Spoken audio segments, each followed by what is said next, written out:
Senhoras e senhores, boa noite. É com imensa alegria e satisfação que a Associação dos Advogados Trabalhistas do Distrito Federal, sob a organização do escritório RS Nascimento Advogados e Consultores Sociedade Civil, instalando o projeto social Quintas Trabalhistas neste ano de 2010, os recebe nesta noite para discutirmos o tema Contribuições sindical, confederativa, associativa e assistencial. Segundo a Organização Internacional do Trabalho, abre aspas, a liberdade sindical e a negociação coletiva são direitos fundamentais no trabalho, essenciais para o exercício da democracia, do diálogo social e do tripartismo. O cumprimento pelos Estados-membros da OIT dos princípios e direitos contidos nas convenções sobre a liberdade sindical e sobre a negociação coletiva são examinados regularmente pelo Comitê de Liberdade Sindical da OIT, que analisa queixas formais sobre a aplicação da Convenção 87, sobre a liberdade sindical e a proteção do direito à sindicalização, e da Convenção 98, sobre o direito de sindicalização e de negociação coletiva. A Convenção 87, sobre liberdade sindical e proteção do direito de sindicalização, de 1948, estabelece o direito de todos os trabalhadores e empregadores de constituir organizações que considerem convenientes e de a elas se afiliarem sem prévia autorização, e dispõe sobre uma série de garantias para o livre funcionamento dessas organizações sem ingerência das autoridades públicas. A Convenção 98 sobre o direito de sindicalização e de negociação coletiva, de 1949, estipula proteção contra todo ato de discriminação que reduza a liberdade sindical, proteção das organizações de trabalhadores e de empregadores contra atos de ingerência de umas nas outras e medidas de promoção da negociação coletiva. Fecha aspas. Como se pode ver, uma das preocupações primárias da Organização Internacional do Trabalho centra-se no dogma da liberdade sindical, em princípio encampada pela Constituição Federal de 1988. Porém, a legislação infraconstitucional brasileira realmente garante essa liberdade sindical?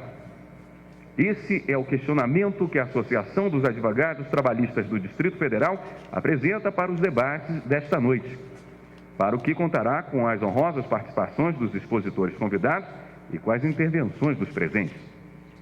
Para tanto, convidamos para compor a mesa dos trabalhos de hoje o excelentíssimo doutor Antônio Alves Filho, presidente da Associação dos Advogados Trabalhistas do Distrito Federal.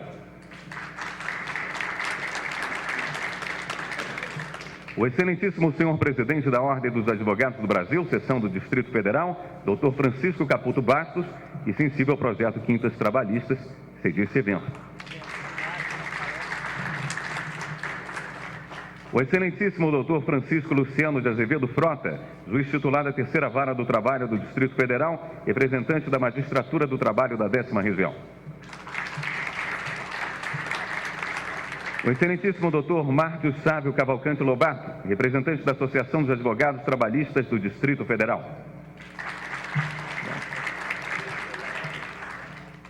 O excelentíssimo doutor Ricardo de Macedo Brito Pereira, representante do Ministério Público do Trabalho. Temos ainda a honra de registrar as presenças dos senhores e senhoras Elmer Lopes, do Sindicato dos Odontologistas do Distrito Federal, Aires Maria dos Santos Cabral, do Sindicato da Indústria da Alimentação de Lusiânia, e Felipe Gomes de Lima, da Confederação Nacional dos Trabalhadores Metalúrgicos.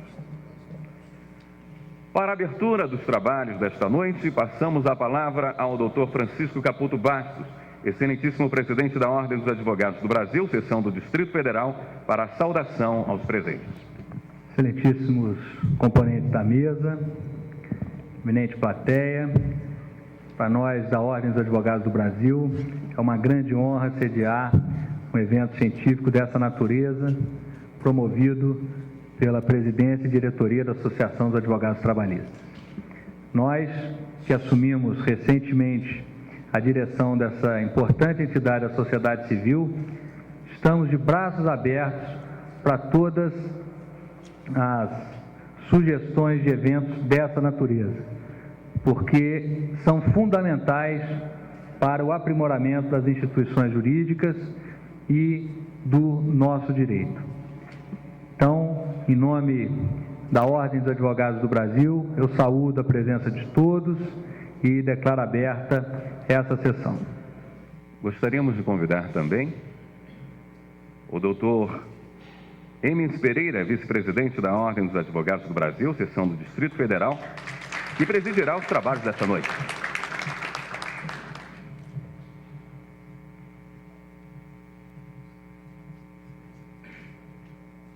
Convidamos o doutor Antônio Alves Filho para a saudação aos presentes. Boa noite a todos. Eu quero inicialmente agradecer a presença de todos, quero agradecer à Ordem dos Advogados pela acolhida sempre pontual, agradecer aos expositores, Dr. Francisco Luciano, Dr. Márcio Sávio, Dr. Ricardo, que se dispuseram a vir debater um tema que a gente reputa da maior relevância para a advocacia trabalhista e para a sociedade. As questões que envolvem contribuições sindical, contribuição confederativa, contribuição associativa e assistencial é uma questão que hoje tem muita retumbância no meio dos sindicatos, no meio dos trabalhadores. É uma questão que está por ser regulamentada, embora alguns, como eu, entendam que a regulamentação deveria constar exclusivamente das convenções e acordos. E é uma questão que incomoda e, portanto, deve ser debatida. Essa ideia de discutir é a ideia básica da associação, de promover debates, de promover desentendimentos para encontrar caminhos. Dentro dessa linha de procurar trabalhar o lado intelectual, o lado do conhecimento, a associação, inclusive, hoje estabeleceu conversações com a Escola Superior da Advocacia e com o IESB para possibilitar aos seus associados uma melhor participação em cursos regulares e em cursos de pós-graduação. Eu gostaria de renovar meus agradecimentos e desejar a todos um bom evento. Muito obrigado.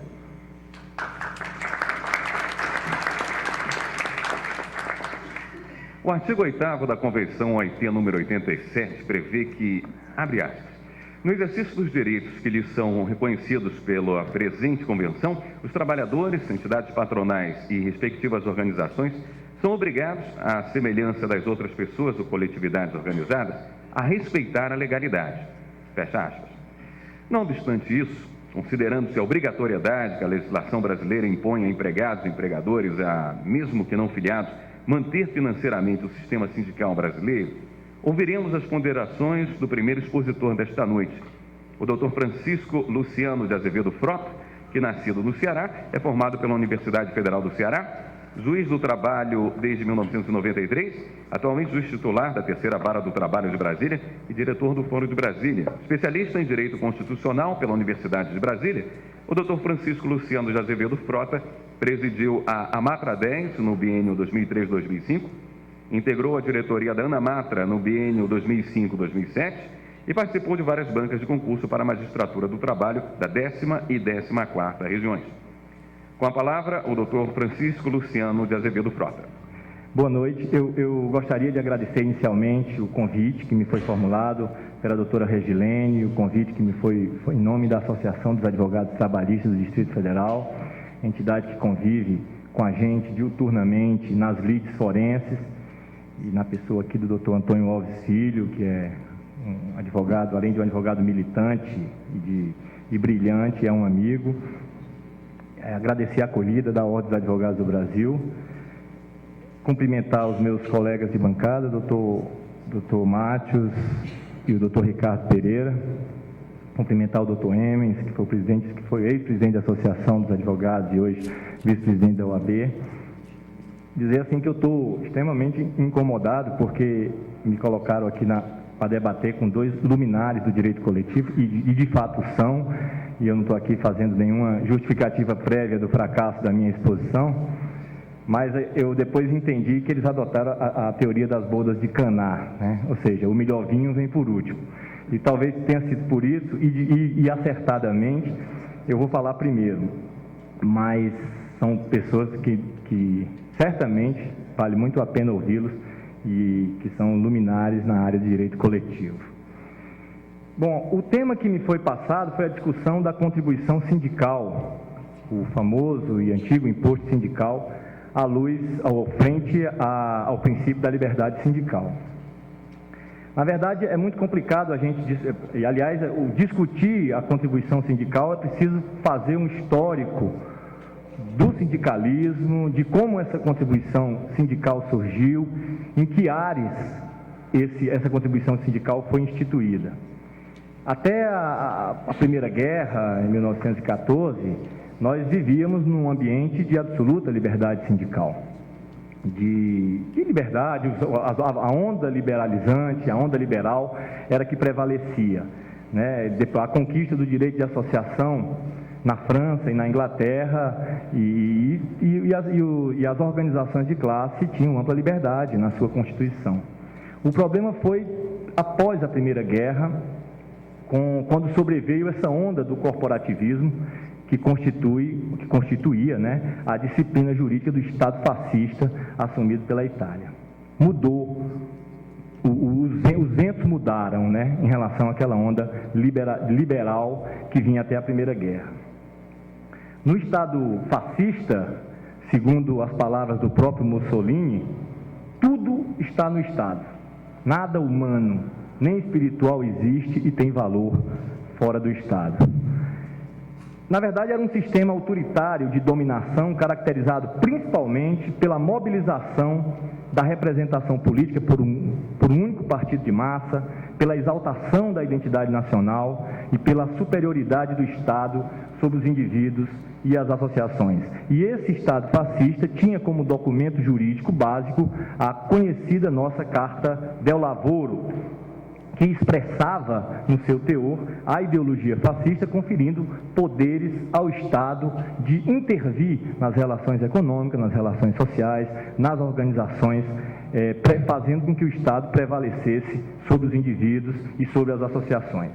A Carta del Lavoro, que era o documento jurídico fascista, proclamava, logo na declaração número 1, era uma carta de 30 declarações, a superioridade do Estado fascista sobre indivíduos e associações. Dizia a Carta del Lavoro na sua primeira declaração: a nação italiana é um organismo que tem fins e meios de ação superiores por seu poder e duração ao dos indivíduos, isolados ou associados, que a compõem.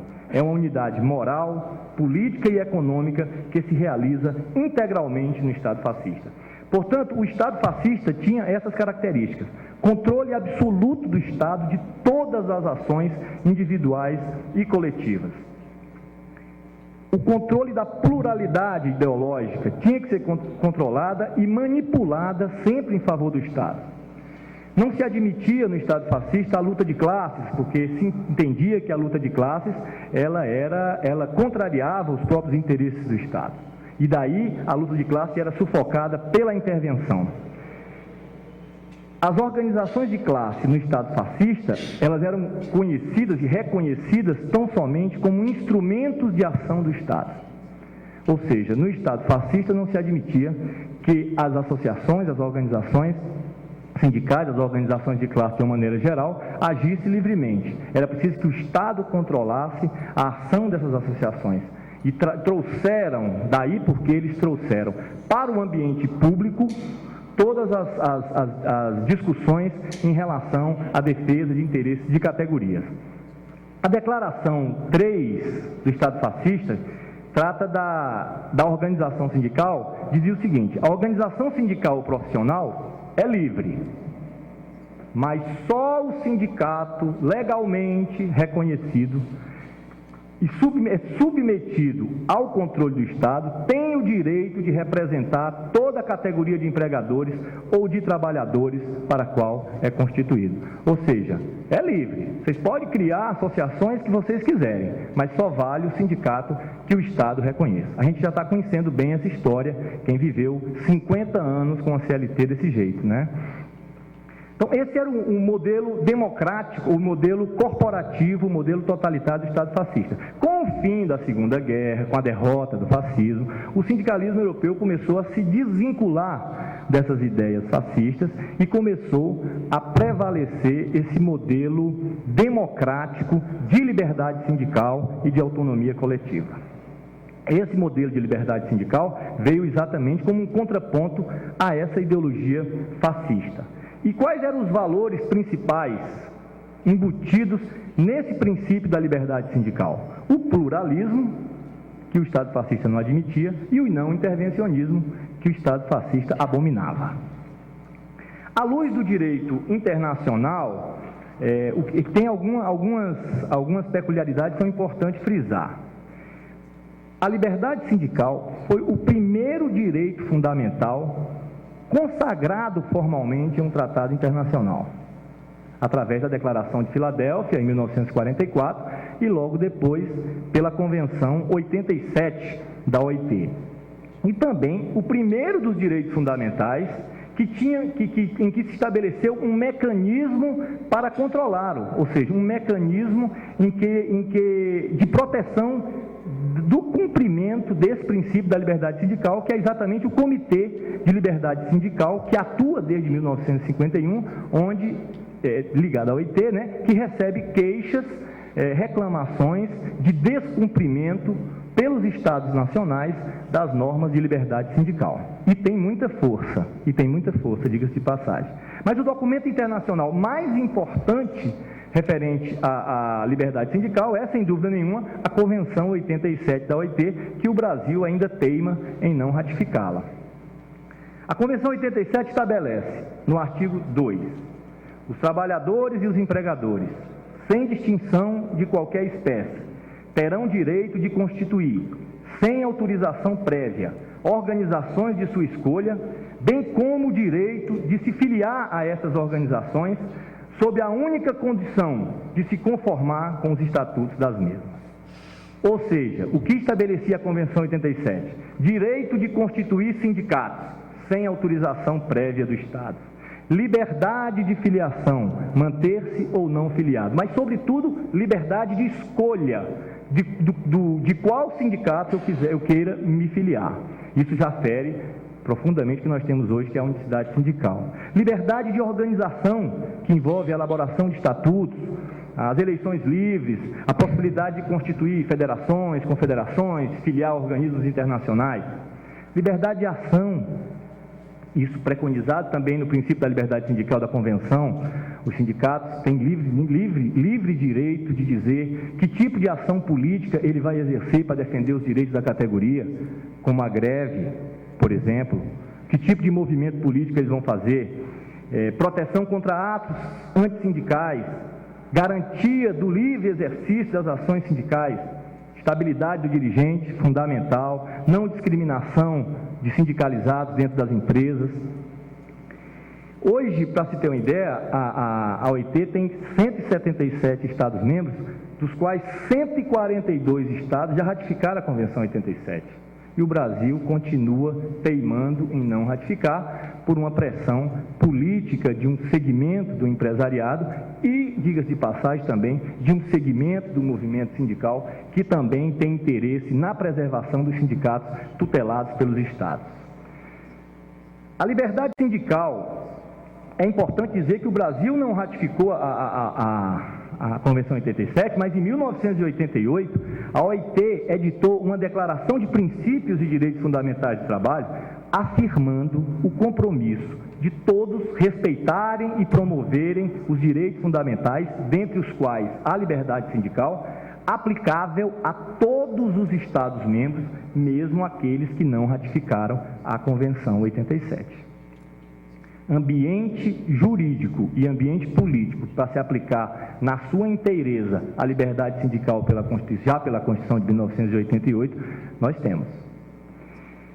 De qualquer modo, é importante frisar, no caso da liberdade sindical, como um direito fundamental, que não é essa liberdade sindical que hoje, por uma questão de simetria, também se aplica aos sindicatos patronais, mas a liberdade sindical foi fruto de uma conquista da classe trabalhadora.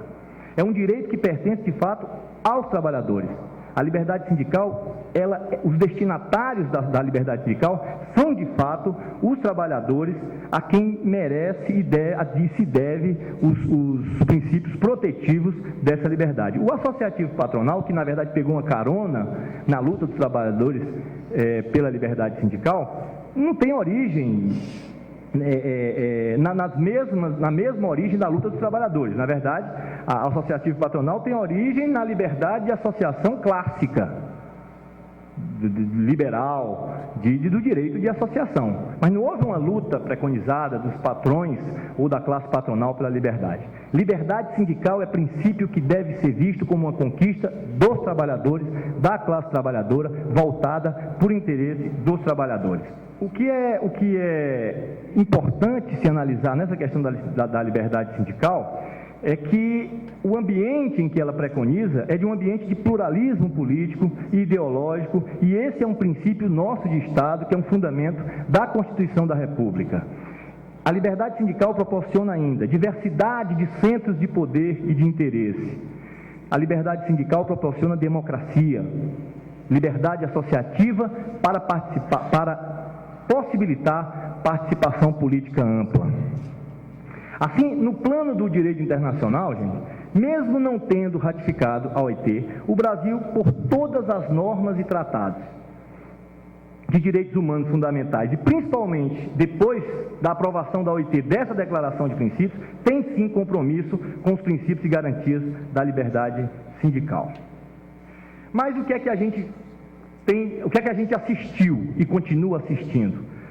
É que a CLT, que veio em 1943, na verdade, tem uma inspiração absolutamente fascista, foi inspirada na Carta del Lavoro, aliás, tem artigos que são idênticos, inclusive em relação à Carta del Lavoro, construída sob a égide da Constituição de 1937, que é a Constituição do Estado Novo, uma organização sindical que apregoava o dirigismo e a intervenção estatal nas relações capital e trabalho e estabelecendo diversos mecanismos de controle estatal. Quem conviveu com a CLT até 1988 e depois um tempo ainda, porque daqui que a gente fosse analisar o que é que tinha sido recepcionado, o que é que não foi, muita coisa foi aplicada depois da Constituição de 88. Mas se a gente analisar a CLT durante esses 50 anos, 1943, né, até basicamente 1988, mas a gente só foi descobrir isso um pouco depois, né, até porque a Constituição brasileira ainda hoje precisa ser regulamentada em muita coisa. Nós podemos assistir o quê? A controle de aprovação, ou seja, mesmo depois do fim do regime fascista, mesmo depois da Constituição de 1946, que foi uma Constituição democrática, em que o Brasil teve a oportunidade de rever todo esse princípio de organização sindical que estava atrelado ao movimento fascista, mesmo assim o Brasil continua insistindo em manter os sindicatos atrelados aos estados. E continuou com controle de aprovação, só se podia criar sindicato se tivesse o reconhecimento do Estado. Controle de instituição, o Ministério do Trabalho podia destituir o dirigente sindical, podia intervir no sindicato, podia anular ato do sindicato, tinha que examinar o orçamento, que absurdo, do sindicato. Só se podia, isso aí ainda só se pode, criar sindicato por categoria. Quer dizer, não tinha liberdade, ainda não tem, né, de filiação, de liberdade de você escolher o sindicato que você quer, ou uma forma de agrupamento que seja mais razoável. O sindicato por profissão, o sindicato por empresa, o sindicato por ofício, enfim. Continuamos ainda com aquelas definições estáticas de categorias econômicas e profissionais, e pior, único, dentro da mesma base territorial. Mas esse modelo sindical durou até a Constituição de 1988. Aí tem o legislador constituinte, a Assembleia Nacional Constituinte de 88, que veio com o ar de Constituição Cidadã, que tinha todas as possibilidades de dar um basta nessa tutela sindical injustificável. Evoluiu, mas não evoluiu da maneira que devia, não evoluiu da maneira que podia. A Constituição de 88 perdeu, na minha visão, uma grande oportunidade do Brasil aproveitar os ares democráticos que se tinha e estabelecer de vez, na sua inteireza, o princípio da liberdade sindical. Evoluiu em quê? Aboliu a figura do sindicato oficial, aquele reconhecido pelo Estado, conferiu liberdade de associação profissional, constitucionalizou o direito à estabilidade do dirigente sindical, para evitar a prática de atos antissindicais, transferiu para os trabalhadores o direito de definir a base territorial de representação, desde que não fosse inferior a de um município, assegurou representação e substituição processual ampla das categorias. Tudo isso foi evolução. Ou seja, havia uma expectativa de se criar um ambiente de liberdade sindical na Constituição de 1988. Assegurou a participação obrigatória do sindicato nas negociações coletivas, enfim, havia mesmo um ânimo disso. Mas existia na Assembleia Nacional Constituinte um grupo chamado Centrão, que quem acompanhou os trabalhos sabe muito bem o que é isso, formado por um grupo de empresários reacionários, conservadores, e também um outro grupo do outro lado de sindicalistas, uma parte do sindicalismo que preferia a muleta sindical, queria o sindicato atrelado ao Estado. Nós continuamos com alguns velhos institutos do regime fascista. O modelo corporativo continuou ainda em alguns aspectos na Constituição de 88. E nós continuamos com organização sindical por categorias. Quer dizer, os trabalhadores somente podem se organizar por categorias, não havendo possibilidade de sindicatos a se agruparem por outros vínculos. Registro do sindicato perante o Ministério do Trabalho. Aí fala assim, não, mas hoje em dia o Estado não tem mais que reconhecer, de autorizar a constituição de um sindicato. Tudo bem, não tem, né? Mas para eu exercer, me atuar como sindicato, eu tenho que registrar os atos no Ministério do Trabalho. Mas o Ministério do Trabalho examina apenas o quê? Se está tudo certo, os atos constitutivos, e faz o controle da unicidade sindical, para saber se pode. Isso é ou não é interferência estatal? Evidentemente que sim. Então isso é uma grande farsa. Até porque, dependendo do político de plantão que está à frente da Secretaria de Relações de Trabalho, um sindicato a um sindicato é deferido o registro e a outro não. Isso é uma realidade. Então, é intervenção estatal e é pura hipocrisia dizer que nós vivemos num ambiente de liberdade sindical e de não intervenção do Estado na formação do sindicato, como para se registrar eu preciso do Cadastro Nacional das Entidades Sindicais. Manteve, que é pior, a regra da unicidade sindical, que eu não vou nem falar dela, que não faz parte do meu tema, e a contribuição sindical obrigatória. Essa contribuição sindical obrigatória veio desde 1940, antes mesmo, logo depois do Estado Novo, através do Decreto 2377. Qual era o objetivo dessa contribuição sindical obrigatória na época do Estado Novo? Manter o sindicato atrelado ao Estado, ou seja, criar uma dependência financeira do sindicato. E concedendo recursos financeiros a um sindicato que ele reconhecia, que o governo reconhecia, para que ele atuasse na seara assistencialista e esquecesse a seara das lutas de classe e desviasse o papel fundamental do sindicato, porque não interessava para o sistema fascista que o sindicato atuasse na defesa dos interesses e na composição das lutas de classe. Composição de luta de classe na época do Estado Novo, e que nós ficamos com esse ranço depois, foi para a seara pública com a Justiça do Trabalho, que eram as juntas de conciliação, antes disso, que eram as juntas de conciliação ainda ligadas ao Ministério. Eu controlo, eu decido, o Estado decide, os sindicatos são meros instrumentos para atender os fins do Estado. Esse foi o objetivo da criação da contribuição sindical, que é uma contribuição anual e compulsória devida por todos aqueles, e ainda hoje devida, pasmem, né? Todos aqueles que integram uma categoria profissional econômica ou de profissionais liberais e de agentes autônomos. Eu sei que eu estou correndo, né, que o tempo é curto, mas eu queria fazer algumas críticas a essa contribuição sindical, que eu acho que são importantes, e eu estou aqui para isso. Se eu não falar isso aqui, então não adianta nada ter falado, né? Então é o seguinte, primeiro quanto à natureza jurídica, que evidentemente é incontrovérsia, que é natureza parafiscal, é uma contribuição social, ela tem natureza tributária. Onde é que residem as minhas críticas em relação à contribuição sindical obrigatória? Primeiro, porque mantém o sindicato atrelado ao Estado, sendo essa uma marca do corporativismo. O Estado concede o direito ao tributo, mas retira a liberdade através do intervencionismo. criada pelo Estado Novo para financiar sindicato e manter atrelado ao Estado. Essa contribuição sindical, isso na minha visão, por ela ser compulsória, fere frontalmente os princípios da liberdade sindical, que são princípios da liberdade de associação, da liberdade de filiar-se ou de não se filiar a um determinado sindicato. E aí eu acho mais grave, a contribuição sindical, ela preserva entidades sem representatividade, entidades que se criam para receber esses recursos do Estado, que nós pagamos, são contribuições parafiscais, evidentemente, e sobrevivem às custas desse tributo. Para se ter uma ideia, a contribuição sindical, segundo os dados do IBGE de 2002, é responsável pela sobrevivência de 70% das entidades sindicais do país, representando uma receita de 600 milhões de reais por ano. Isso aqui é a mesma coisa da época da representação classista, em que eram criados sindicatos que sequer existiam, sem qualquer representatividade, com o objetivo de indicar classista. Criaram em São Paulo o Sindicato dos Criadores de Cavalo, criaram em Santa Catarina o Sindicato dos Fabricantes de Camisas Brancas, porque queriam indicar classista. Essa realidade de criação de sindicatos fantasmas, ou se não mais fantasmas, mas criação de sindicatos sem representatividade, ela prevalece hoje ainda por conta da unicidade sindical, ou do imposto sindical. E o que é pior? Nós vivemos num ambiente de unicidade sindical.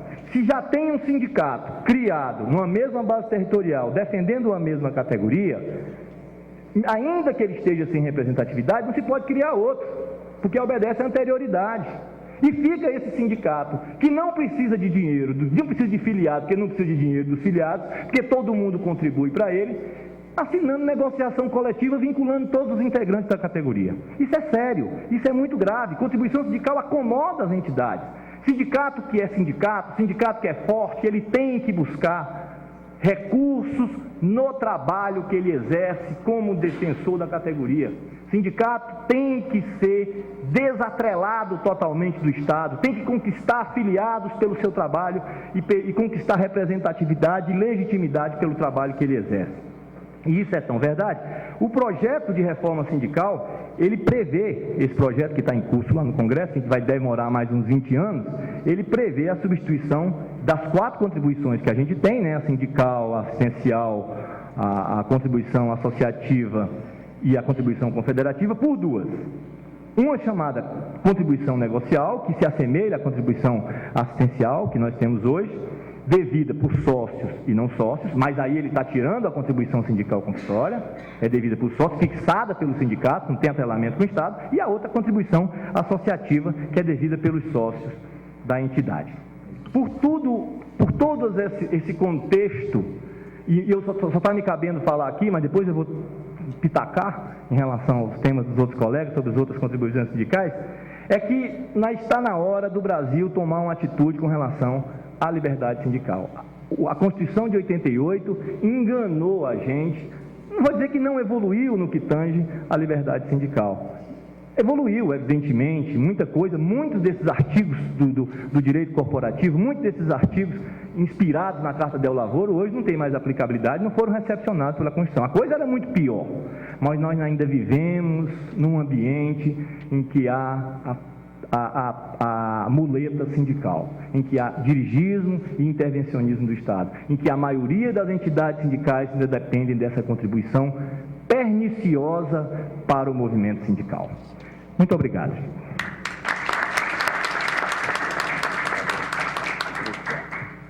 O artigo 11 da Convenção número 87 da Organização Internacional do Trabalho prevê que, abre aspas, os membros da Organização Internacional do Trabalho para os quais a presente convenção esteja em vigor, comprometem-se a tomar todas as medidas necessárias e apropriadas a assegurar aos trabalhadores das entidades patronais o livre exercício do direito sindical. Fecha aspas. Também, a partir desta norma internacional, convidamos para apresentar as suas ponderações sobre o tema desta noite o Dr. Márcio Sávio Cavalcante Lobato, que é advogado com atuação junto ao Supremo Tribunal Federal, Tribunal Superior do Trabalho e Superior Tribunal de Justiça. Mestre em Direito, Estado e Constituição e doutorando em Direito Constitucional pela Universidade de Brasília. E o Dr. Márcio Sávio é professor voluntário dos cursos de pós-graduação oferecidos pela Faculdade de Direito da Universidade de Brasília, com ênfase em Direito Constitucional e Direitos Sociais, atuando principalmente nos seguintes temas: controle de constitucionalidade, hermenêutica filosófica, teoria da Constituição e sua relação com os direitos sociais e direito do trabalho. Ministra aulas de Direito Público, Direito Constitucional, Direito Coletivo do Trabalho e Direito do Trabalho e Previdenciário. É pesquisador integrante do Grupo de Pesquisa Sociedade, Tempo e Direito da Universidade de Brasília. É o atual presidente da Associação de Juristas Luso-Brasileiros, UTRA, diretor financeiro da Associação Brasileira dos Advogados Trabalhistas, ABRAT, e autor do livro O Valor Constitucional para a Efetividade dos Direitos Sociais nas Relações de Trabalho, pela editora LBR. Com a palavra, o Dr. Márcio Sávio Cavalcante Lobato. Boa noite a todos. Em primeiro lugar, cumprimentar a mesa em nome do Dr. Antônio, presidente da nossa associação, cumprimentar a doutora Regilene pelo convite que me fez de estar aqui com vocês nessas quintas trabalhistas, que tem se tornado uma atividade importantíssima para o direito, para pesquisa jurídica e para o nosso direito do trabalho no dia a dia, em razão desse debate. O tema que me foi colocado, dentro desse aspecto geral, eu vou estabelecer aqui, abordar dois pontos principais, entre as relações da contribuição sindical, a contribuição assistencial, mensalidade e a confederativa, que é a importância das contribuições sindicais e associativas, a logística da atividade sindical e a posição do Supremo Tribunal reduzindo as contribuições associativas a uma relação meramente factual frente aos artigos 7º, 26 e 8º, 3 e 4 da Constituição, que tratam do reconhecimento das convenções coletivas e da liberdade, no artigo 8º, de liberdade de contribuição. Não pretendo aqui, na realidade, ser exaustivo, fazer apenas uma pontuação para fomentar o debate e fazer as provocações necessárias. Com relação, então, entrando no primeiro tópico, com relação à importância do sistema contributivo brasileiro, né, eu penso que dentro do princípio da liberdade e autonomia sindical, que tanto foi uma busca do movimento sindical para o processo constituinte de 88, mas acabou chegando nesse hibridismo, nesse dualismo entre unicidade e liberdade sindical, ela tem a sua importância e é de fundamental importância para a própria existência e própria relação de atuação do movimento sindical. E aqui eu estou colocando especificamente a questão do direito sindical dos trabalhadores, em detrimento do direito sindical dos empregadores, que tem o seu sistema próprio de contribuição, aliás, tem um sistema muito mais eficiente, né, que além da contribuição sindical obrigatória também, que o doutor Francisco colocou aqui, ele tem o sistema S, que estabelece toda uma outra arrecadação que vai imposta na folha de pagamento de cada trabalhador e que depois ainda é acusada de uma folha de pagamento tão alta que eleva o custo Brasil, que faz gerar flexibilização no direito do trabalho e, enfim, e a própria demissão. Então, essa é a importância desse sustento. O mecanismo de sustento do sistema contributivo fortalece a representação sindical dos trabalhadores, porque traz mecanismos para que haja a luta entre o capital e o trabalho. Então, quando a Constituição insere no texto, mesmo nessa dualidade entre unicidade e liberdade sindical, ela consagra esse direito como um direito fundamental institucional.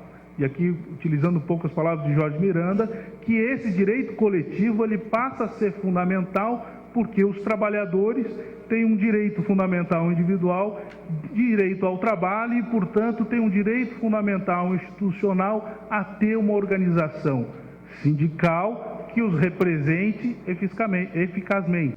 Não adianta ser somente uma entidade sindical de cartorária, de fachada, mas o direito fundamental institucional tem a finalidade disso. de proteger os direitos fundamentais individuais, naquela tensão em que existe entre o direito coletivo e o direito individual, que um protege o outro. O direito individual somente existe pela sua proteção do direito coletivo, e o direito coletivo tem a finalidade, só existe para proteger o direito individual. Por isso, esse direito fundamental institucional das entidades sindicais.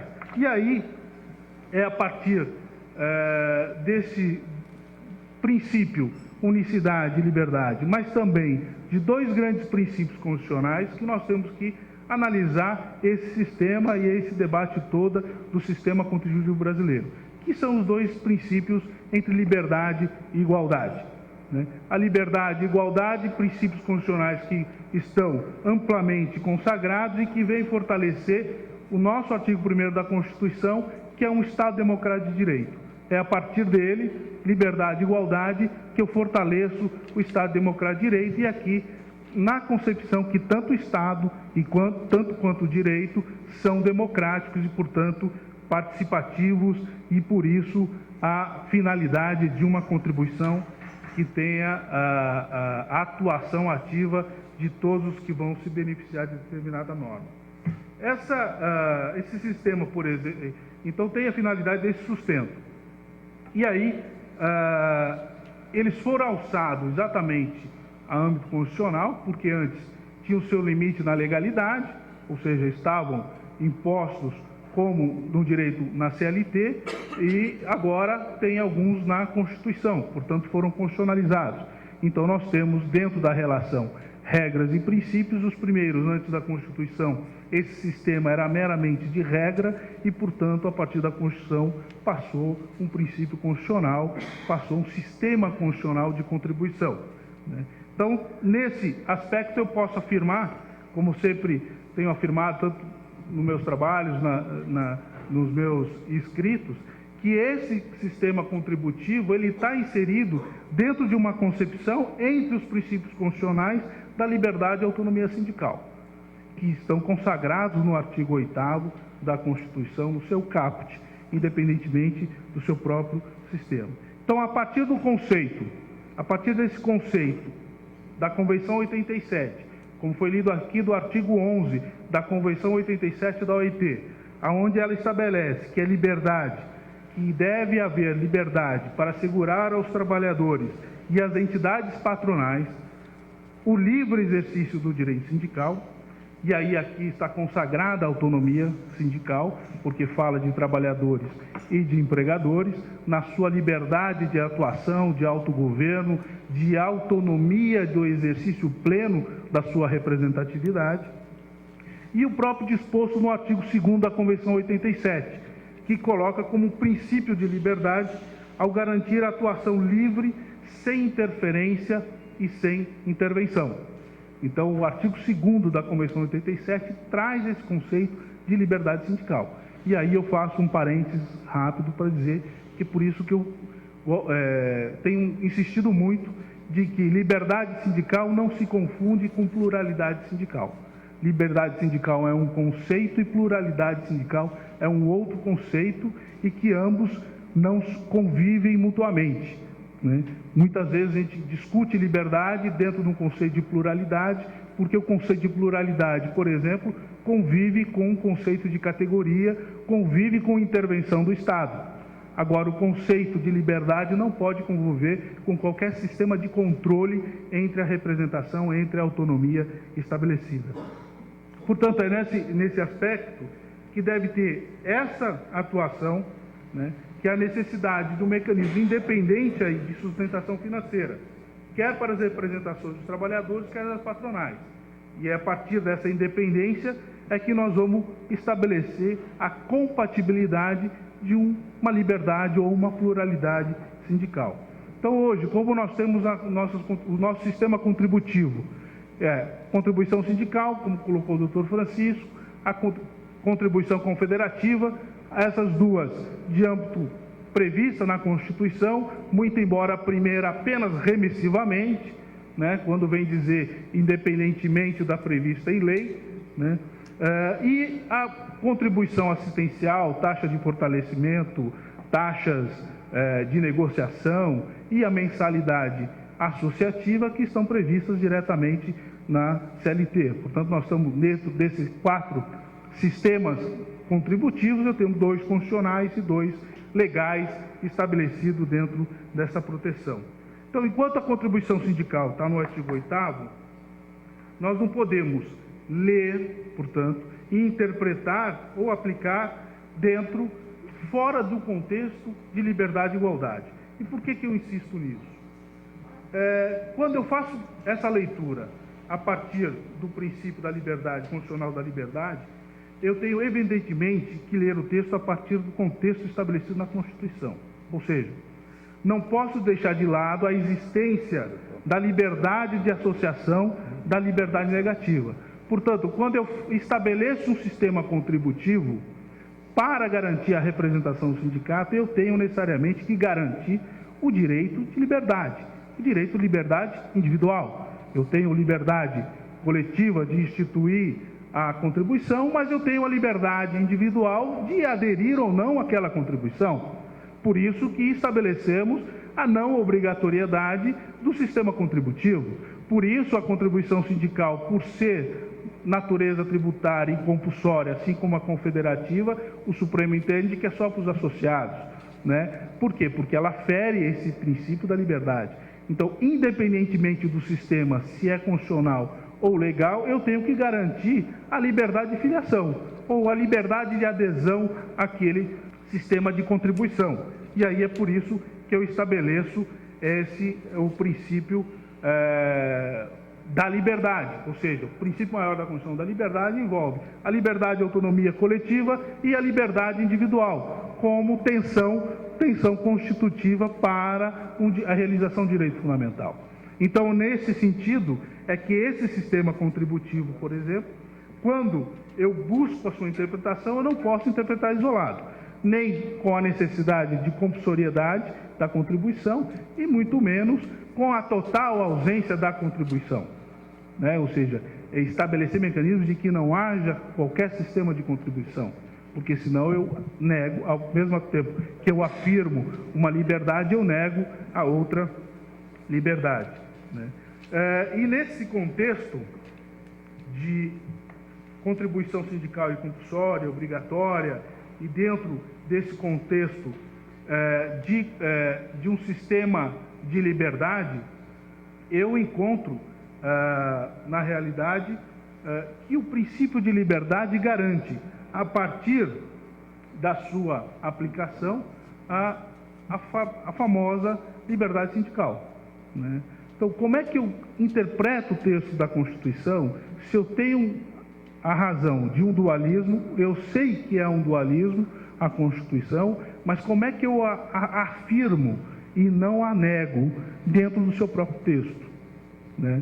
Se todo texto, ao ser interpretado, não pode reduzir, principalmente a Constituição, a meramente um texto, nós não somos meramente leitores de textos, nós somos hermeneutas por natureza, estamos aqui a interpretar um texto da Constituição que tem uma finalidade de conduzir princípios fundamentais e não só isso, como estabelecer uma carta política aos cidadãos. Portanto, a sua leitura e sua interpretação não pode relegar a esse vazio. Eu tenho que afirmar cada vez mais esse princípio da liberdade. Mas aí é que entra o seu lado, a sua atenção. Como é que fica o princípio da igualdade?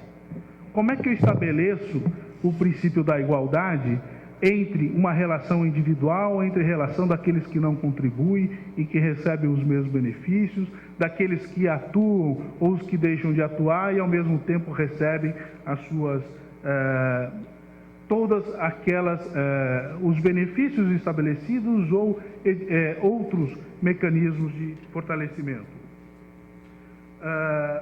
E aí é que a gente entra na questão aqui da igualdade, como eu vou colocar. A Convenção 87 também, voltando aqui para a Convenção 87, ela estabelece, ao estabelecer o princípio da liberdade sindical e do respeito ao princípio da legalidade, está querendo fortalecer, até porque é o fundamento de sua existência, a igualdade de atuação entre o capital e o trabalho. Portanto, como é que eu estabeleço a igualdade entre o capital e o trabalho a partir de uma convenção estabelecido por um organismo internacional que tenha finalidade tripartite, porque são empregadores, participam empregadores, empregados e Estado, né? Como eu estabeleço essa igualdade entre o capital e o trabalho? Ou seja, como é que, da mesma forma, a Constituição, ao garantir esse direito fundamental, institucional, a partir da representação sindical, estabelece e afirma esse princípio da igualdade dentro da concepção de um princípio de liberdade, né? Então, a igualdade, como nós sabemos na modernidade, ela não se dá meramente formal. Então, essa é uma premissa que temos que estabelecer. A partir da modernidade ou do pós-modernismo, enfim, a partir, independentemente de estarmos ou não numa modernidade tardia, o fato que o princípio da igualdade ela se dá pelos diferentes. A minha diferença é que garante a minha igualdade, né? Então, a garantia da minha igualdade é o estabelecimento da garantia da minha diferença. A minha diferença ela vai ser diferente até o momento que eu igualar aquele meu diferente, né? Então, se não há, e aí é a pergunta que eu deixo a vocês, há igualdade entre o capital e o trabalho? Se eu penso, e aí é uma opinião, que não há, porque é inerente entre o capital ter mais força do que o trabalho, como é que eu estabeleço a igualdade a partir da diferença? Sabendo que a representação de trabalhadores tem uma diferença, os trabalhadores têm uma diferença frente ao capital, né? Então, é a partir desses conceitos de liberdade e igualdade é que eu vou buscar essa igualdade no capital. Então, na verdade, a interpretação que é a busca, né, dessa racionalidade normativa que é garantir essa diferença. Portanto, somente estarei efetivando o direito fundamental, institucional e os princípios das normas internacionais quando aplicar o texto constitucional na busca da sua plena efetivação. Então, aí entra a hermenêutica, entra a aplicação, a racionalidade normativa como fundamento principal da sua aplicação, da aplicação do direito. Então, eu não posso ser rígido, portanto, na imposição dos direitos. Por isso, a liberdade e a igualdade são opostos que se complementam na medida e na forma de sua efetivação, a partir da sua aplicação.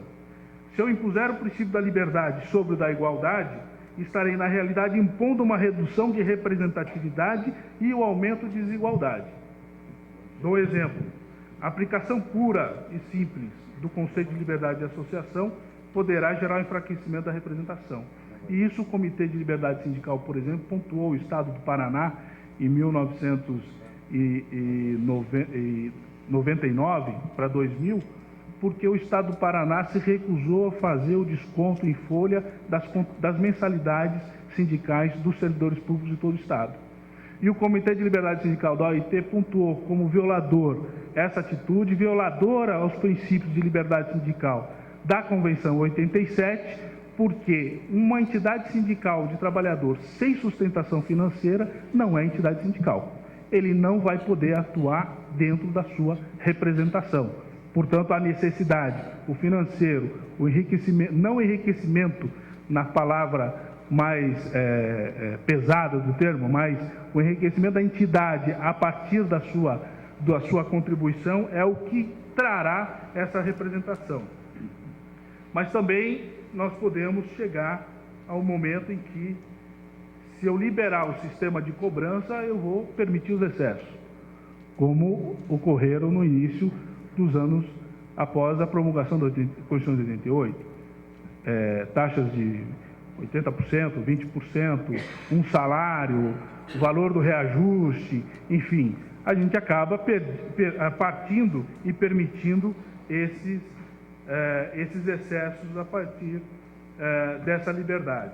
Então, é evidente que quando a Constituição ou a OIT exige o cumprimento da legalidade, que está lá também no artigo 11, que foi citado pela doutora Regilene, ele está a se referir a partir do contexto em que ela foi elaborada. Então, da legitimidade da atuação e da norma a ser aplicada ao caso concreto. Por essa razão, não podemos querer restabelecer o passado no presente sob pena de apagar o futuro. É o que o doutor Francisco falou. Não adianta eu querer pegar a CLT ou ler a CLT e forçar uma aplicação com o novo texto da Constituição, se o texto da Constituição, se a Constituição de 88 foi elaborada a partir de um contexto de liberdade e igualdade e de participação, por isso o Estado Democrático de Direito. O passado, eu coloco, deve ser resgatado a partir da sua própria evolução no tempo, para que no momento da aplicação da norma sejam explicitados todos os pontos de conflitos para que possa projetar esse futuro. Por isso, a adequação na interpretação, a releitura da teoria pura, a releitura da teoria da recepção no momento da sua aplicação e não só como normas de validade ou não.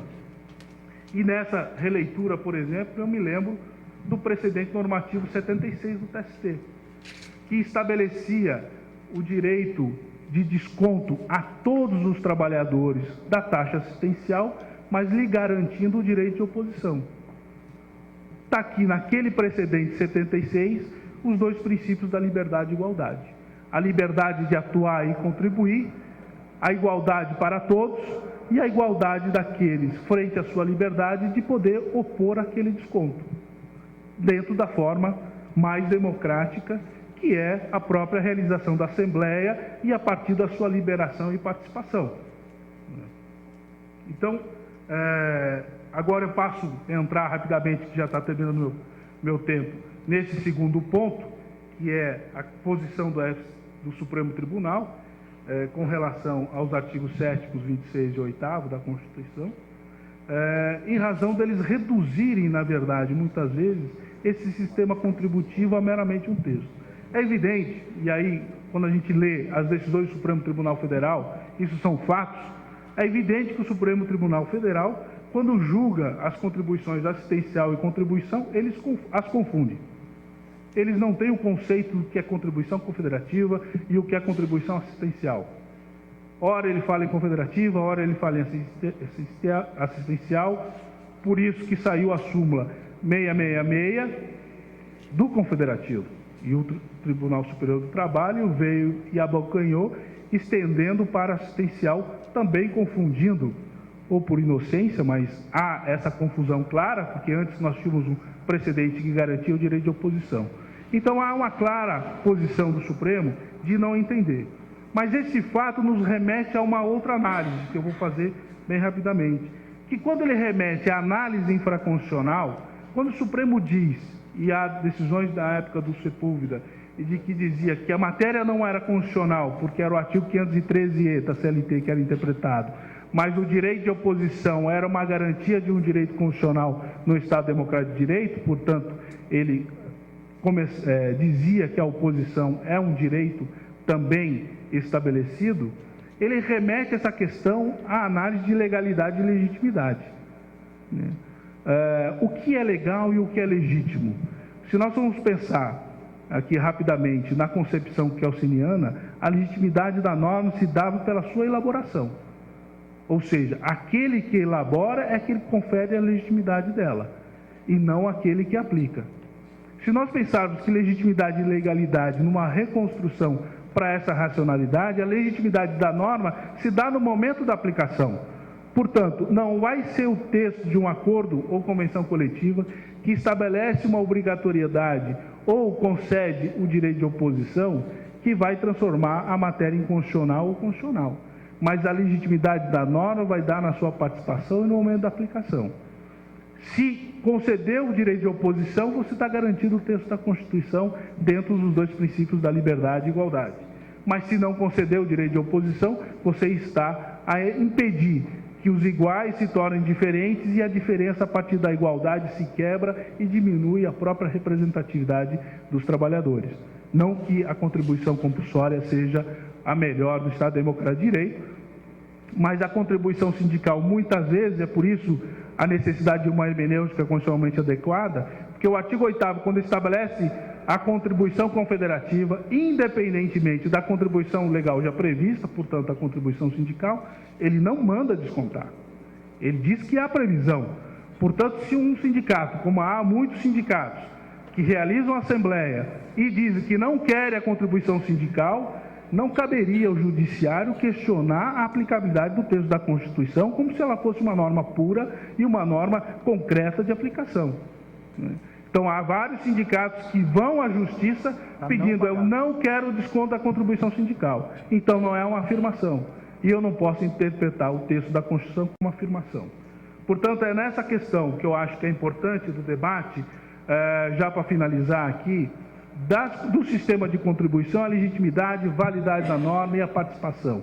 É a participação efetiva daqueles que vão obter o resultado da norma, e aí sem entrar na eficácia erga omnes ou eficácia limitada dos efeitos do acordo e convenção coletiva, mas o fato é que é essa relação é que gera aqui essa pontuação da legalidade ou constitucionalidade da própria norma, da próprio texto do sistema contributivo, sob pena de reduzirmos, repito, o sistema de representatividade, que é maior e tem uma previsão melhor para ser aplicado do que o sistema de arrecadação, mas sem ele a representatividade fica limitada meramente a cartas cartorárias. Então, agradeço a atenção de todos, obrigado. A Convenção OIT número 87 se justifica, dentre outros, com os seguintes considerandos. Aspas.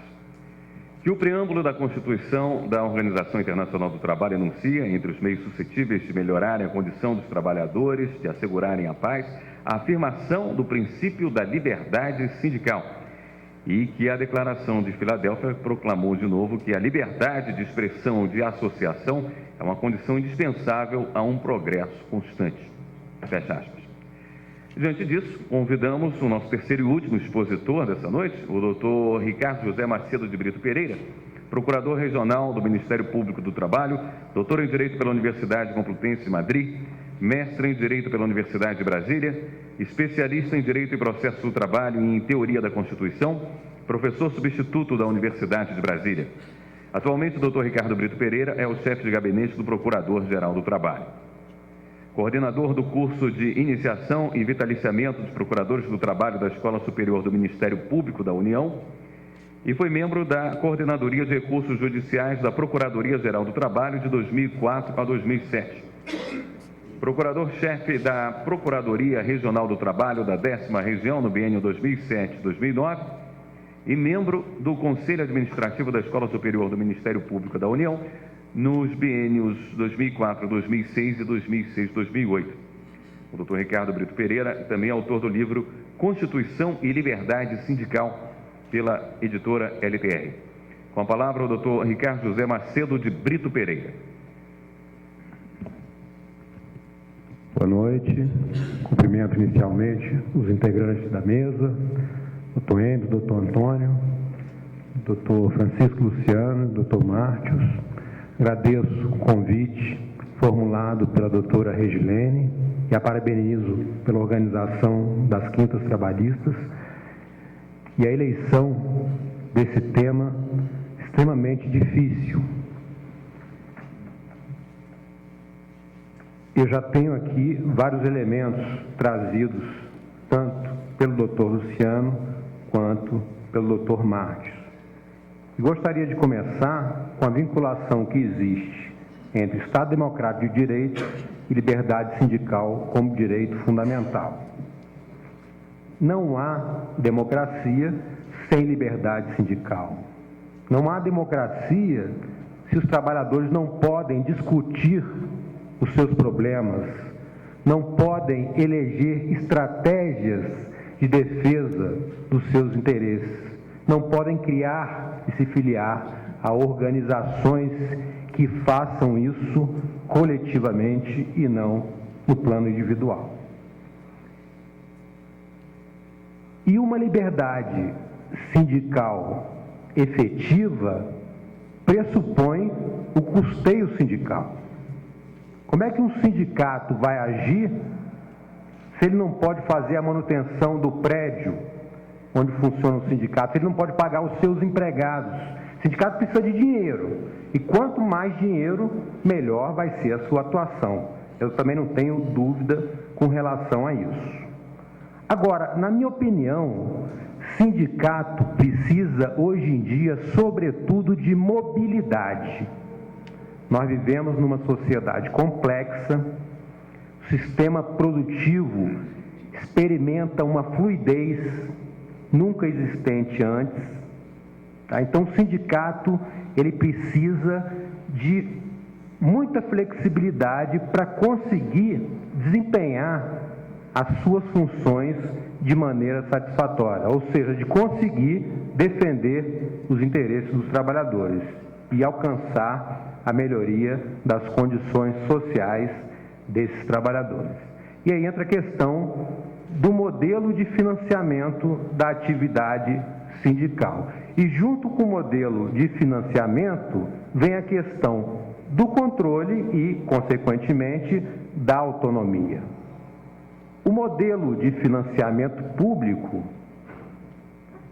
como é o nosso, da contribuição sindical obrigatória, embora na prática não existe esse controle, ele dá margem a uma fiscalização por parte de órgãos do Estado de como essa receita arrecadada pelos sindicatos é utilizada.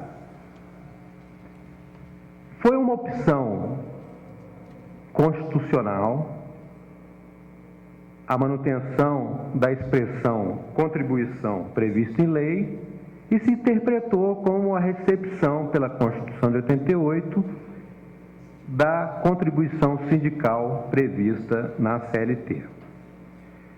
Naquele momento, uma opção legítima, ou seja, de certa forma, teve uma aceitação pela sociedade, por esses segmentos, como mencionou o doutor Luciano, empresarial e também sindical, mas também pela sociedade, talvez pelo receio de que o sindicato não tivesse condições de sobreviver sem a contribuição obrigatória e sem a unicidade. O problema é que existe a opção política também de preservar esses textos, de não alterar a Constituição e a legislação que trata da organização sindical. E essa opção política de não alterar, apoiada pelo movimento sindical, acabou acarretando um processo de deslegitimação do movimento sindical. E esse processo de deslegitimação, ele se deve à criação de sindicatos fantasmas, sindicatos de fachada, sindicatos que repetem o que está na legislação simplesmente para cobrar contribuição assistencial, sindicatos que aceitam condições de trabalho prejudiciais para os trabalhadores, aqueles sindicatos que vendem acordo coletivo e convenção coletiva de trabalho, lamentavelmente. E essa deformação, em parte, do movimento sindical, acaba contaminando o todo. E isso gerou, na minha opinião, uma reação por parte da jurisprudência contra o sindicato. A substituição processual, na ótica do TST, logo que veio a Constituição, era o que? A desconfiança em relação ao sindicato. Se o sindicato pudesse pegar o dinheiro do trabalhador e não pagar o trabalhador. A limitação dos dirigentes, ao que estabelecia o artigo 522 da CLT. É o receio de que os sindicatos coloquem todos os trabalhadores ali com as garantias previstas para os dirigentes sindicais. E assim por diante, nós temos vários exemplos. A contribuição assistencial, a virada na jurisprudência, como colocou aqui o doutor Márcio, do precedente normativo 74, se passou para o 119. Tá? E temos hoje em dia uma restrição enorme à atuação sindical, que é o interdito proibitório, no caso das greves de trabalhadores, principalmente no setor bancário. Tá? Então, esse é um receio muito grande. Surgiu uma contra-ideologia sindical de intolerância e até criminalização do movimento sindical. E os sindicatos, eles têm que reagir a esse estado de coisas, porque a atuação de um grupo de sindicatos, como eu já disse, compromete todo o movimento sindical. Daí, a meu ver, a importância de que o movimento sindical sério comece a defender a mudança da legislação. Comece a defender o fim dessa contribuição obrigatória que dá margem à criação de sindicatos de fachada. Comece a defender, ainda que não seja a eliminação da unicidade, mas um critério de representatividade dentro da unicidade, que o sindicato não seja, porque obteve o registro no Ministério do Trabalho, sindicato para toda a vida. Tá? Então, a meu ver, é fundamental a atuação do movimento sindical no sentido de refletir, parar e refletir. Será que a unicidade e a contribuição prevista em lei continuam sendo benéficos ao movimento sindical como um todo? Eu acredito que não. Há a possibilidade de o movimento sindical, principalmente o movimento sindical sério, sobreviver, e podemos pensar aí num período de transição. Não precisa acabar a contribuição sindical de uma hora para outra, né? Não precisa acabar a unicidade de uma hora para outra, mas é necessário que se comece a pensar na mudança da organização sindical. Nós já temos 20 anos depois da Constituição e o sindicato está perdendo um espaço enorme, porque ele tem contra ele toda uma jurisprudência que acaba abrindo um espaço monumental para o setor produtivo, e o sindicato fica incapaz de acompanhar essas mudanças e tomar medidas efetivas para a defesa efetiva dos direitos dos trabalhadores. O Ministério Público do Trabalho está preocupado com essa questão, principalmente com a contribuição assistencial. Nós temos aí a jurisprudência restritiva do TST e temos um número elevado de procuradores que ajuizam ações civis públicas buscando a aplicação dessa interpretação. O movimento sindical, as centrais sindicais especialmente, até levaram o Ministério Público do Trabalho à OIT. Fizeram uma representação à OIT, não só envolvendo o Ministério Público do Trabalho, mas também o Tribunal Superior do Trabalho e o Supremo Tribunal Federal, em relação ao precedente 119 e em relação à súmula 666. Mas antes dessa representação à OIT, o Procurador-Geral do Trabalho já havia deliberado, em maio do ano passado, a criação da Coordenadoria Nacional de Promoção da Liberdade Sindical. E a partir da criação dessa coordenadoria, a primeira reunião foi realizada em agosto do ano passado, foram chamadas todas as centrais sindicais para colocar para o Ministério Público do Trabalho qual a impressão dessas centrais, do movimento sindical, em relação à atuação do Ministério Público. Afinal, eu defendo que o direito de liberdade sindical é um direito que não pode ser determinado na sua integralidade pelo Estado, por uma instituição, sem a participação dos trabalhadores, dos representantes dos trabalhadores. Existe uma reserva de autonomia do conteúdo da liberdade sindical, que deve garantir a participação dos trabalhadores, até não só com relação ao conteúdo, mas também à forma de atuação. Então, a criação dessa Coordenadoria Nacional de Liberdade Sindical, ela dá margem, dá abertura a que os sindicatos comuniquem ao Ministério Público as suas expectativas, os seus anseios, e o Ministério Público possa, a partir daí, definir uma estratégia de atuação que seja benéfica aos trabalhadores. Esse embate entre sindicatos e Ministério Público acaba prejudicando os trabalhadores, porque é mais um foco que dá uma abertura enorme para o setor empresarial. Enquanto o sindicato e o Ministério Público ficam discutindo contribuição sindical, né, os empresários estão aí nadando de braçadas. Foi criada uma comissão para tratar exclusivamente da contribuição assistencial. Eu sou presidente, porque eu sou o coordenador nacional dessa Coordenadoria de Promoção da Liberdade Sindical. Tivemos várias reuniões com o movimento sindical e essa comissão foi criada até a pedido do Paulinho da Força Sindical, e ele diz: queremos uniformizar a atuação do Ministério Público em relação à contribuição assistencial. Queremos um TAC nacional. Foram esses os termos utilizados pelo Paulinho da Força.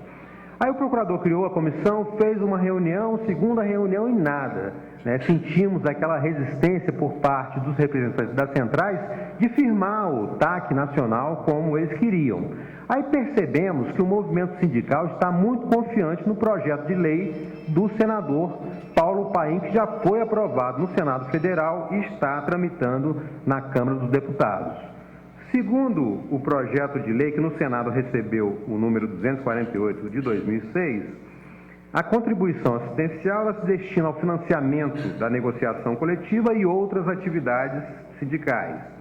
É compulsória, fixada pela Assembleia Geral dos Trabalhadores, tem um teto de 1% do salário bruto anual, corresponde a 13% ao mês, um acréscimo em torno de 10% em relação à contribuição sindical, e inclui os servidores públicos. Nesse projeto do senador Paulo Paim, se vier a ser aprovado, fica mantida a contribuição sindical. Eu não tenho dúvida com relação à inconstitucionalidade desse projeto de lei, caso venha a ser aprovado. Em primeiro lugar, em razão da bitributação. Se ele substituísse a contribuição sindical, como sugeriu o Fórum Nacional do Trabalho, não haveria tanto problema. Mas também, por estabelecer uma contribuição fixada pela Assembleia Geral dos Trabalhadores, denominando essa contribuição de assistencial, mas, na verdade, regulamentando a contribuição confederativa. O que diferencia a contribuição confederativa da contribuição assistencial? Diz a Constituição, não sabemos muito bem, mas diz a Constituição que a contribuição confederativa é aquela estipulada pela Assembleia dos Trabalhadores. E a contribuição assistencial, de acordo com a doutrina, é para prestar uma assistência, mas se vincula à negociação coletiva. Então, se você tem uma contribuição definida em Assembleia, não só para o financiamento da negociação coletiva, mas para outras atividades sindicais, você está, na verdade, regulamentando a contribuição confederativa. Essa contribuição assistencial, ao meu ver, ela deve estar vinculada à negociação coletiva. De preferência, a celebração de um acordo coletivo ou de uma convenção coletiva. Tá? Então, é uma contribuição obrigatória, não dá o direito de oposição, provavelmente vai ser questionada no Supremo Tribunal Federal, caso venha a ser aprovada. O Ministério Público do Trabalho está tentando, não só junto às centrais sindicais, mas internamente, estabelecer na próxima reunião uma orientação para orientar os procuradores de todo o país a atuarem num determinado sentido com relação à contribuição assistencial.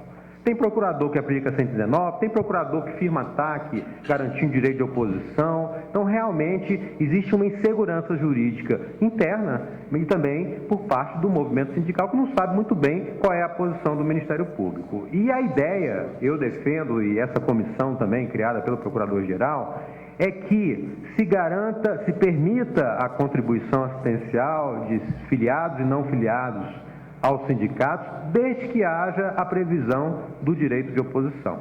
Tá? É importante também, e aí, não é só uma responsabilidade dos dirigentes sindicais, mas dos próprios trabalhadores. Os trabalhadores têm que participar mais. Se existe um desconto no seu contra-cheque de contribuição assistencial e esse trabalhador não está satisfeito, quer manifestar a sua oposição, então que ele tome as providências para isso. Agora, o que não dá é o Ministério Público ficar fazendo isso no lugar do trabalhador. Alguns procuradores nem sequer esperam a denúncia, a representação do trabalhador insatisfeito. Muitas vezes agem só de verificar que determinado acordo coletivo ou convenção coletiva incluem as contribuições assistenciais de não filiados. Agora, essa permissão de cobrar a contribuição mediante direito de oposição deve ocorrer nos acordos coletivos e nas convenções que realmente tragam benefícios para os trabalhadores, não aquelas que repetem o que está na legislação, aquelas que abrem mão de direitos injustificadamente. Porque quando se reduz o salário do trabalhador, mas há uma justificativa para essa decisão coletiva, a empresa passa por dificuldades, ela abre as contas para os sindicatos, mostra que se não houver a redução do salário, ela vai ter que fazer uma dispensa em massa, evidentemente que o sindicato pode ali negociar para reduzir o salário, visando a proteção do emprego dos trabalhadores. Tá? Mas os sindicatos muitas vezes abrem mão sem qualquer justificativa. Então, nesse caso, não caberia a cobrança da contribuição assistencial. Doutora Regilene pediu que abordasse também a questão da assistência jurídica, prestada não só aos filiados, mas também aos não filiados. E a própria CLT prevê, né, como um item de aplicação da contribuição sindical, a assistência jurídica, e como a contribuição sindical ela é paga não só por filiados, mas também por não filiados, a assistência jurídica deve ser a todos os trabalhadores. Tá? Mas isso não vem ocorrendo no geral. Os sindicatos vêm prestando assistência jurídica para os filiados. Inclusive, alguns procuradores têm aceitado a cobrança da contribuição assistencial e colocam lá, num dos itens, que o sindicato deve prestar essa assistência jurídica aos não filiados. E aí vem a questão da assistência aos necessitados, que essa é obrigatória para os sindicatos, filiados e não filiados, que são aquelas pessoas que recebem menos que até 2 salários mínimos, ou não têm condições de ingressar com uma ação sem prejudicar o sustento próprio e da família. Nesse caso, o sindicato tem o direito lá aos honorários assistenciais. Né?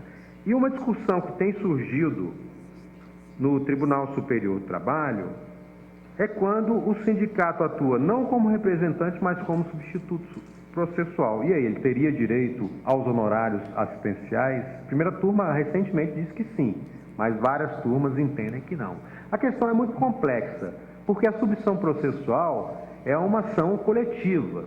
Né? Se você vai aplicar a assistência judiciária, você tem que verificar ali caso a caso quando é que o trabalhador realmente ele é necessitado e precisa, né, da representação do sindicato, que no caso está se dando em conjunto, tá? E isso acaba comprometendo a natureza coletiva da ação. Você tem que individualizar para ver cada caso concreto.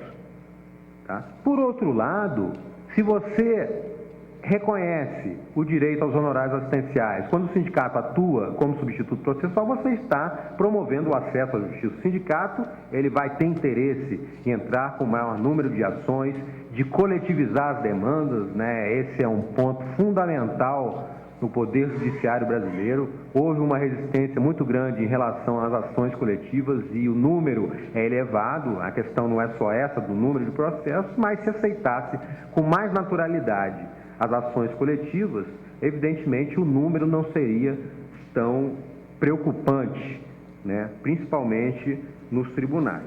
Tá? Então, eu fico em dúvida, mas teríamos que discutir aí a base legal para aceitar a condenação em honorários quando o sindicato atua como substituto processual, embora seja essa a posição que me pareça mais simpática.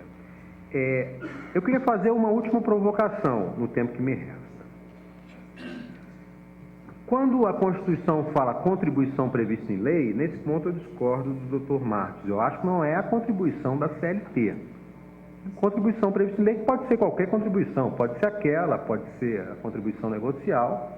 O Constituinte não engessou o legislador ordinário e disse: você agora tem que manter essa contribuição até o dia em que a Constituição for reformada. Eu acho que a Constituição, ela fala numa contribuição prevista em lei, como está expresso no seu texto. E o Brasil, ele ratificou o Pacto Internacional de Direitos Sociais, Econômicos e Culturais, em 92, Pacto de 66, Pacto da ONU. E esse pacto garante os princípios da liberdade sindical, remete à Convenção 87 da OIT E a Convenção 87, ela não admite a contribuição obrigatória, pelo menos na visão do Comitê de Liberdade Sindical. O Comitê de Liberdade Sindical tem precedente específico tratando da realidade brasileira. A unicidade sindical e a contribuição obrigatória violam os princípios contidos na Convenção 87. E se esse pacto remete à Convenção 87, o que aconteceu? Quando o Brasil ratificou o pacto em 92, naquela ocasião, pela jurisprudência do Supremo, havia paridade entre legislação ordinária e tratado internacional sobre direitos humanos. Tá? Aí pode até dizer, a Constituição fala na lei, então prevalece a contribuição sindical. Mas agora, com a jurisprudência atual do Supremo Tribunal Federal, o Tratado Internacional sobre Direitos Humanos, ele tem hierarquia supralegal, infraconstitucional, mas supralegal. Foi o que levou o Supremo a rever a sua jurisprudência sobre a prisão do devedor civil, do depositário infiel, no caso de depositário infiel, seja ação de depósito ou seja em outro tipo de ação.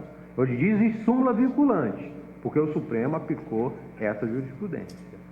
Eu sei que há uma resistência muito grande em se aceitar de uma hora para outra o fim da contribuição sindical, mas será que não é hora de refletir?